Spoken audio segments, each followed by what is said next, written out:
il y a une saine inflammation après l'entraînement qui est nécessaire pour la réparation, la progression, etc. Si vous venez couper, geler en fait ce process, ça va mal se passer en fait, vous progresserez moins bien.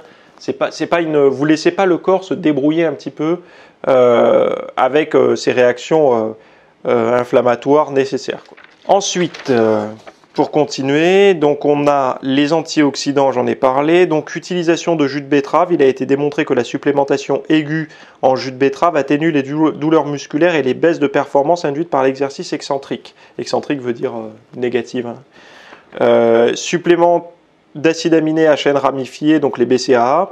La supplémentation en BCAA après un exercice de haute intensité peut favoriser un environnement hormonal qui contribue à atténuer la perte de force, réduire les dommages musculaires et générer un environnement anabolique. Autres suppléments alimentaires, certains extraits de plantes et de champignons tels que l'ashwagandha ont démontré des effets ergogéniques et peuvent optimiser la récupération et favoriser les adaptations induites par l'exercice. Donc tous ces compléments alimentaires-là, il est évident que durant les périodes de repos, ce ne sont pas des compléments alimentaires qui viennent vous perturber au niveau calorique. Bon, que ce soit les BCA, la protéine en poudre, bon, vous allez me dire la protéine en poudre, bon, c'est 100 calories le checker, c'est pas énorme.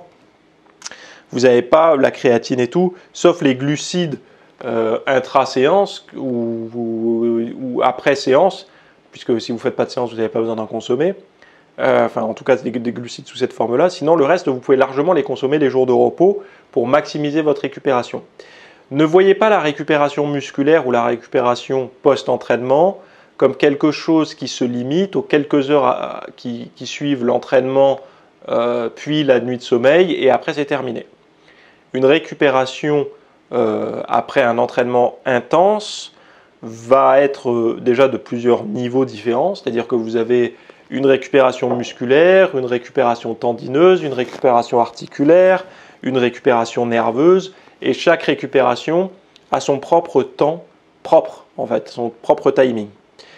C'est évident que si vous donnez tous les matériaux nécessaires à chaque type de récupération, donc admettons du collagène pour les tendons et des articulations, de la glucosamine chondroïtine aussi pour les articulations, du zinc, du magnésium, de la vitamine B6 pour aider un petit peu le système nerveux, des oméga 3, etc. Des protéines, ben bon bref, tous les compléments alimentaires pro-récupération, il est évident que vous allez plus en profiter. Mais au lieu de faire ça, essayez d'observer ce qui fait défaut chez vous. C'est-à-dire que qu'est-ce qui vous empêche d'enchaîner les séances d'entraînement? Hormis le temps, parce que beaucoup vont dire j'ai pas le temps. Bon, hormis le temps que vous ne voulez pas utiliser à l'entraînement, mais que vous préférez utiliser pour Netflix, réseaux sociaux ou jeux vidéo ou je ne sais trop quoi. Hormis le temps, qu'est-ce qui vous empêche de vous entraîner du lundi au vendredi non-stop ou du lundi au samedi non-stop? Est-ce que c'est des courbatures trop intenses? Est-ce que c'est des douleurs au tendon? Est-ce que c'est des douleurs articulaires? Est-ce que c'est... Merci d'avoir suivi ce rapide extrait. Donc, dans la version longue, on va voir le plan diététique des athlètes, notamment de culturisme, qui préparent une sèche et qu'est-ce qu'ils mangent les jours de repos et les jours d'entraînement. Et au niveau des macros, donc il y aura repas par repas, vous aurez même les grammes, tout en fait par rapport à ça, toute la stratégie, mais également on va voir d'autres sportifs de haut niveau, parce que vous ne faites peut-être pas du culturisme forcément, et vous avez envie de savoir comment manger pour la prise de masse, la sèche, etc. quand vous vous entraînez pas. En fait, c'est ça qui est intéressant, c'est de comprendre la diététique, les jours de repos. Voilà. Donc si ça vous intéresse, allez voir le lien de la version longue en description. À tout de suite.